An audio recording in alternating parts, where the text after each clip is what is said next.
and everything is working out for them. I'll say it again. When you write that nothing worked out for them, that something went wrong, yes, everything went exactly as planned. It's just that things didn't go so well with your brain. You've forgotten how to think. That's why you think that something went wrong for some oligarchs or the country's leadership. Everything is going exactly as they intended. But for you, things aren't going so well.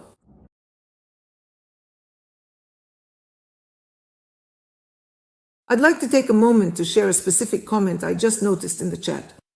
A user named Asgard writes, "We are in some really deep trouble here. There's a bread-making factory in Melekovo. It's run by a Turk. I've walked past it so many times. It's awful there, unsanitary, and it stinks. It smells like a dump, right? But what can I say? All of this is normal for Russia. It's a common thing when people are like this. When there are Russians around, then a Turk can do whatever he wants. Even if it stinks, even if it's unsanitary, whatever. But let me tell you how it was in Crimea, in the village of Privetnoye. There are Germans living there. Russian-speaking Germans, Germans who have always lived in Crimea. Then they left, they were deported, and then they came back again. This village is called Privetnoye. It's located at the foot of Mount Ogarmish. On one side of Privetnoye, the Germans settled, and on the other side, when the Tatars arrived, they settled there. And then one day, probably sometime in the 1990s, an entrepreneur appeared. Back in the small village, he began a new business selling fresh pork and young piglets. Pork didn't really sell well for them, but here anyway, he praised his goods, opened a wooden shop in the middle of the village on the side of the German settlement. There was a German quarter, and this is what the Germans themselves told me. The ones who live there and from whom I used to buy milk and cottage cheese and eggs, very clean eggs. That's why everything is so clean with them.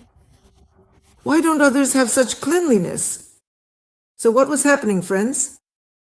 This new entrepreneur, he didn't live in the village, he settled there. Well, in short, he arrived.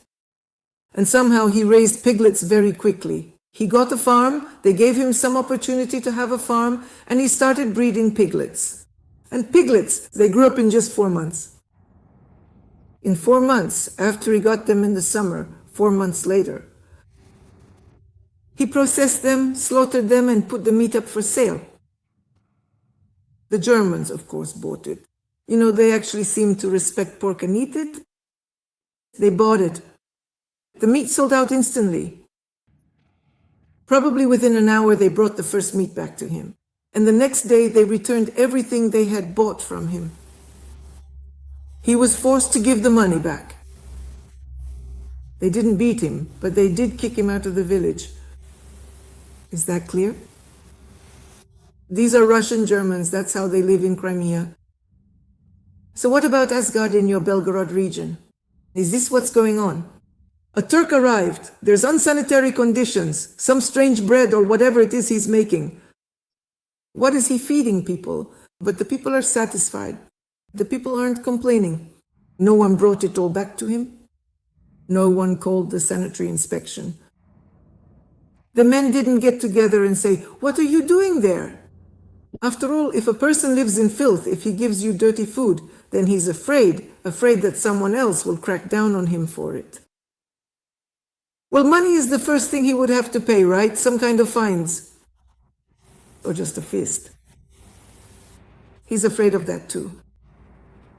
So what kind of people are Russians that they don't make any complaints about the unsanitary conditions in which the Turk bakes bread?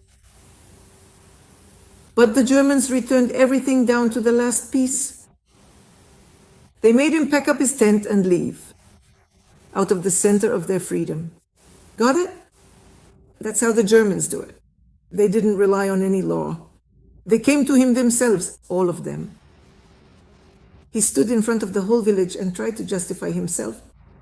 He was just adding chemicals to the piglets' feed, so they grew huge in 4 months. They became enormous. And the Germans didn't even argue with them. They just returned it. No one bothered to do a chemical analysis. It was disgusting, impossible to eat. And they returned it all. I'll say it again. No court, no fighting. Nothing happened. They just came, gave everything back, and the man ran away. Of course, out of fear of responsibility. See how it is? And now Asgard writes that in Melikovo they have a dirty Turk. Drive him out of there. Just come, confront him, show him, take photos. Threaten to send it to the press, to the prosecutor's office. And he'll leave. Don't think that everything is so great for this Turk. Or maybe he'll start working cleanly. That could happen too, right? Because Turks aren't usually dirty, especially they should be clean. If he's dirty, then he's not even a Turk anymore, but someone of another nationality.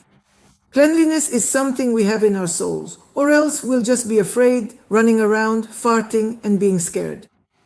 But it disgusts me too. So I've told you how the Germans behave, but Russians don't know how to do that. That's the Russian way, right? Well, I wouldn't want that, honestly. I'm ashamed of such Russians.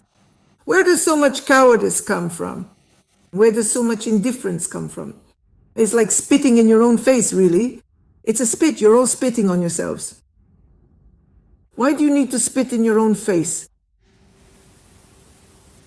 No, friends, that's not right.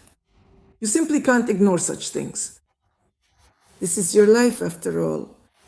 Why are you spitting on yourselves? If you don't care how things turn out, there are a lot of such cases, friends. That's why the world, the system of destroying humanity relies on people like that. On all sorts of people, yes, who just walk by and spit, but they won't say anything to the Turk. And they won't drive him away from his spot. And they won't tell him that he's creating unsanitary conditions. No one will say anything, right? You see how it is. So friends, before you say something, before you write something, what do you think? You wrote it as if everything you wrote is correct. No, it's not correct. Everything you write is also incorrect. I'm not going to cover for anyone. You're writing to me here. That's why I'm telling you this as well. What will happen there? And when you start writing that someone will punish someone, that there will be some kind of payback, that it will come back to someone. Friends, come on, don't make me laugh. What payback to whom? Who's going to punish whom? You're the ones being punished, and everything works out for them. I'll say it again. When you write that nothing worked out for them, that something went wrong, no, everything went exactly as planned. It's just that things didn't go so well with your brains. You've forgotten how to think. That's why you think that something went wrong for some oligarchs or the country's leadership. Everything is going as they planned. But for you, things are not quite like that. That's why no need to be sarcastic and caustic. They will and will continue to drive you with a whip. And you think to yourself, what a great Russian man he is. January 11th, 2026. I am Tanya Karatsuba. See it, Bergen.